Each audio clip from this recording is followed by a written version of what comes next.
সুন্দর, তবে বিয়ের পর দোকানটা আমি আরো সুন্দর করে সাজিয়ে দিব, ঠিক আছে? আচ্ছা ঠিক আছে। আপ, চলো না, আমি অলরেডি অনেক লেট করে ফেলেছি, কেনাকাটা করতে হবে না? হ্যাঁ চলো। ভাই এক কাপ চা বানান। আরে ভাই আমি এখন দোকান বন্ধ করব, এখন চা দিতে পারবো না। আরে ভাই এক কাপ চা আগে দেন, পরে দোকান বন্ধ করেন। সমস্যা নেই, তুমি ওনাকে চা দাও, বেশি দেরি তো হবে না। আচ্ছা দিতেছি। ভাই লিগার বেশি চিনি।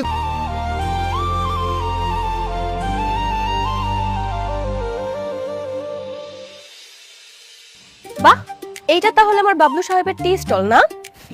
হ্যাঁ